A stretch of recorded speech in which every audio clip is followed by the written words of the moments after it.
were trying to say, but I noticed that my homily was left out of the bulletin. My sermon. Yeah, but that's okay. You get to hear it anyway. Sorry. My apologies. Several years ago, I went on pilgrimage with a group of fellow Franciscans from the Boston area, and we traveled to Assisi in Italy. It was an amazing trip. We had the privilege of seeing and praying and being in the places that were held sacred by Saints Francis and Clare of Assisi over 800 years ago. Places that have been venerated by Franciscans down through the centuries ever since. The trip was led by a Franciscan priest and a third order Franciscan, a layperson. Together, they did a masterful job framing the entire experience for us in liturgy and in prayer. It was more like an extended retreat than a pilgrimage. They tried to really delve into Franciscan spirituality and theology, and since both of those things are profoundly influenced by the incarnation, by God being born as a human being in Jesus Christ, they had us celebrate a Christmas liturgy together in August. August in central Italy. It was about 100 degrees, as I recall. But we were not deterred. We gathered together in a beautiful little church in the countryside.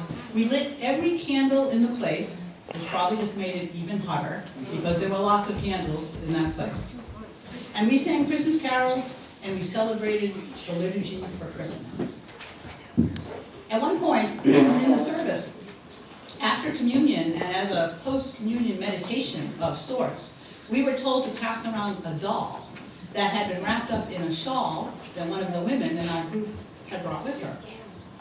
As we did that, each person was instructed to take the baby in their arms or in their hands or whatever they wished, hold the baby for a brief period of time, and then pass it on to the next person. Throughout the passing of the baby, we would all sing the hymn, "What Child Is This?" Now, not for nothing. I'm usually game for just about anything that will draw people into prayer and draw their hearts and minds and spirits closer to God. But for whatever reason, maybe it was the heat, I suddenly found myself thinking, oh man, this is going to be so hokey. I mean, it was August, after all, and the doll wasn't even in the least bit cute. It was actually kind of unattractive. I have no idea where they got it, but it almost looked like it probably should have been thrown away a long time ago. Surely someone had dug it out of an attic or a basement or something like that. Anyway, again, undeterred, except by private reservation, we began to sing and pass the baby from one person to the next. And as we did, I watched. And as I watched, something amazing, truly amazing, began to happen right before my eyes. I noticed that everyone handled their time with the baby a little bit differently. Some people looked a little uncomfortable, but they tried, nonetheless. Some people looked very much at ease and natural. Some celebrated by lifting the baby up high for all to see, very dramatic. Others held it close and rocked it and whispered quiet prayers. Many people smiled. Many others wept openly. And through it all, the words of that beautiful hymn surrounded us. What child is this who laid to rest on Mary's lap is sleeping?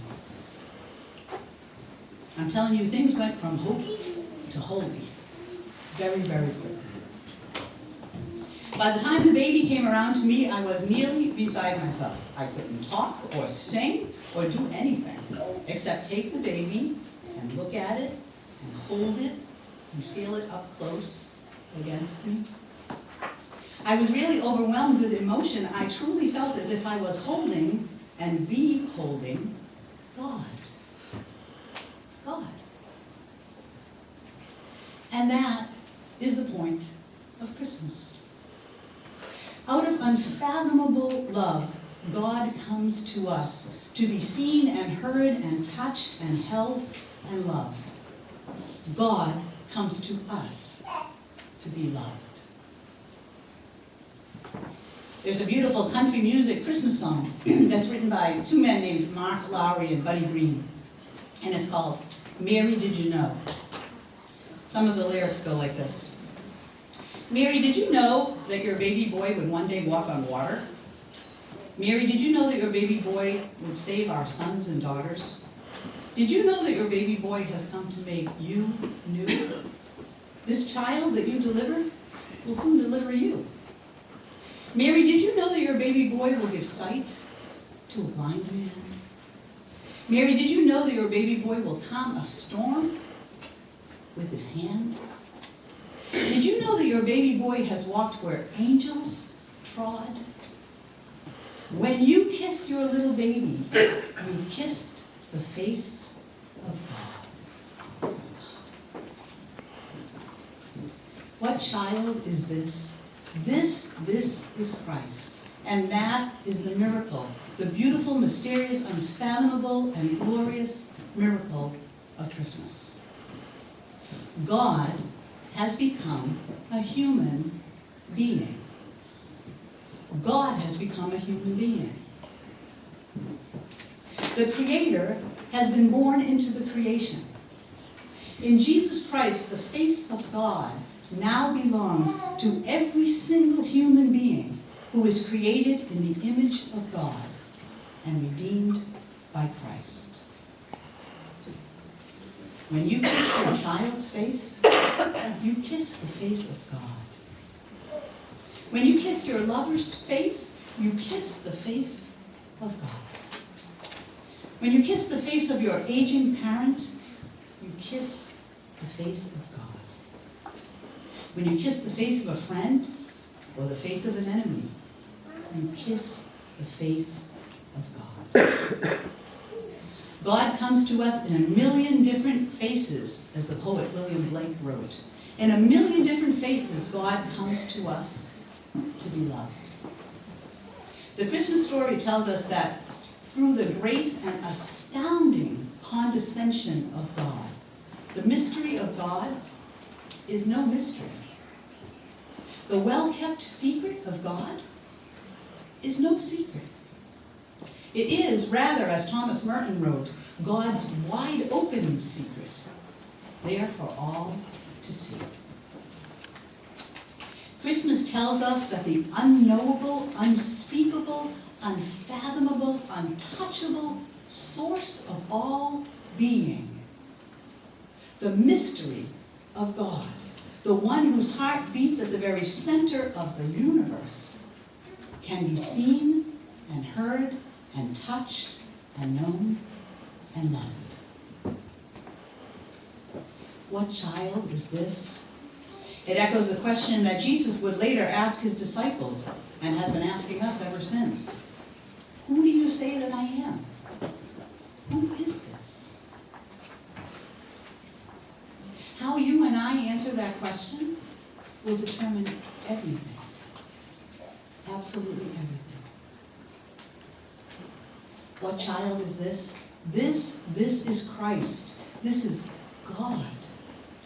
This is the one who loves us so much as to come to us to be loved. If you're able to, before you go to sleep tonight, kiss someone you love. And if you can't do it physically, do it in your heart. Kiss someone you love. And remember who it is that you really kiss. Very blessed Christmas to you all.